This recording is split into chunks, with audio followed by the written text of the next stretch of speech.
दिव्यांग Bihar student credit card loan माफ। Bihar student credit card योजना आर्थिक हल युवाओं को बल। स्टूडेंट क्रेडिट कार्ड योजना अंतर्गत रुपए 4 लाख छात्रों को 4% तथा छात्राओं, दिव्यांगों और ट्रांसजेंडरों को सिर्फ 1% साधारण ब्याज की दर से रुपए 4 लाख की राशि ऋण के रूप में उपलब्ध कराई जाती है। तक का लोन आवेदन करने के लिए इस वेबसाइट पर लॉगिन कीजिए। वेबसाइट डिस्क्रिप्शन बॉक्स में दी जाएगी।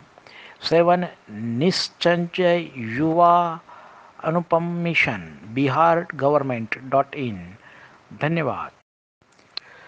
साथियों, अभी तक आगरा के दिव्यांग दंपति को उनके पुत्र की मृत्यु पर शासन विधायक द्वारा जो आर्थिक मदद की घोषणा की थी वह पूरी न कर पाने के कारण मैं जल्द ही आगरा पहुंच रहा हूं। आप सभी से भी अपील है, दुख की इस घड़ी में इनका साथ दो। आगरा पहुंचने की तैयारी करो। मंगलवार को आगरा में 11 बजे तक डीएम कार्यालय पहुंचिए। धन्यवाद। दिव्यांग व्यक्तियों पर सुप्रीम कोर्ट का क्या फैसला है? भारत के मुख्य न्यायाधीश सीजेआई डीवाई चंद्रचूड़ ने शुक्रवार को श्रवण बाधित वकीलों और वादकारियों को न्यायिक कार्रवाई को समझने में मदद करने के लिए सुप्रीम कोर्ट द्वारा एक सांकेतिक भाषा दुभाषिया की नियुक्ति की घोषणा की है।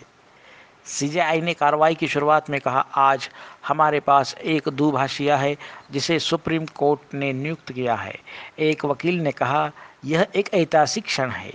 सीजेआई ने कहा कि वह संविधान पीठ की सुनवाई के लिए एक सांकेतिक भाषा दुभाषिया यानी इंटरप्रेटर रखना चाहते हैं।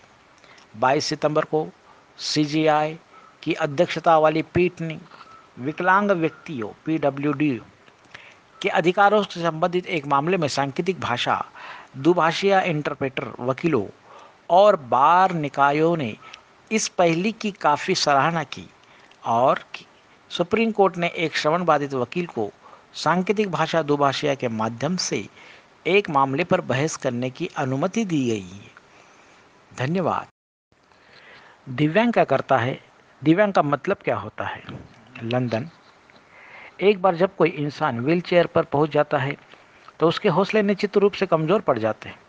फिर भी ब्रिटेन में एक ऐसा इंसान है जो विकलांग होने के बावजूद व्हीलचेयर पर बैठ कर ही 10 टन वजन के 2 ट्रकों को खींच लेता है।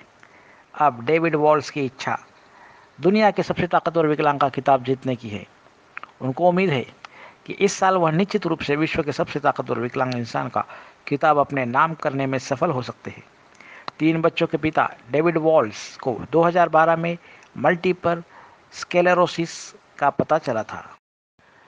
सिर्फ 5 साल बाद जब उन्होंने स्ट्रॉन्गमैन प्रतियोगिता में प्रतिस्पर्धा शुरू करने का फैसला किया तो उनको कई चुनौतियों का सामना करना पड़ा। वॉल्स ने 2016 में सेना छोड़ने के बाद स्ट्रॉन्ग मैन प्रतियोगिता के लिए प्रशिक्षण शुरू हुआ। उस समय से यह उनके जीवन जीने का एक कटघरा बना है। वॉल्स ने कहा कि मैंने एक जिम ज्वाइन किया और वास्तव में इस अभ्यास के दौरान किए जाने वाले कामों का भरपूर आनंद लिया। स्ट्रॉन्गमैन प्रतियोगिता में हिस्सेदारी के लिए अभ्यास से मुझे वास्तव में कुछ ऐसा मिला जो मुझे पसंद आया। वॉल्स ने बताया कि उन्हें एक पूर्व सैनिक ने स्ट्रॉन्गमैन प्रतियोगिता में हिस्सा लेने के लिए प्रेरित किया था। वॉल्स ने अपनी पहली विकलांग स्ट्रॉन्गमैन प्रतियोगिता में हिस्सा लिया और साउथ इंग्लैंड के सबसे मजबूत विकलांग व्यक्ति का खिताब जीतने के साथ ही ब्रिटेन के सबसे मजबूत विकलांग इंसान की प्रतियोगिता में वे तीसरे स्थान पर रहे। 2020 में उन्होंने विश्व के सबसे मजबूत विकलांग इंसान की प्रतियोगिता में हिस्सा लिया और दूसरे स्थान पर रहे। इस साल उनको उम्मीद है कि वे पहले स्थान पर रहेंगे। वॉल्स को 2014 में एक प्रशिक्षण सत्र के दौरान पता लगा था कि उनका दाहिना हाथ शून्य हो गया है। उनके शरीर के बाकी हिस्सों में शून्यता फैलते हुए के बाद वॉल्स को नहीं पता था कि उनके जीवन में आगे क्या होने जा रहा है। फिर भी वर्षों के अभ्यास और प्रशिक्षण के बाद वॉल्स ने अब अपनी ताकत को मजबूत किया है और ज़रूरी तकनीक जानकारी हासिल कर ली है। वॉल्स माल ढुलाई प्रबंधन में भी काम करते हैं। वॉल्स ने बताया कि विकलांग होने के बाद उस कमजोरी से निपटने में उनको कुछ साल लग गए। फिर भी अपनी हिम्मत से उन्होंने विकलांगता को मात देने में सफलता हासिल कर ली। धन्यवाद।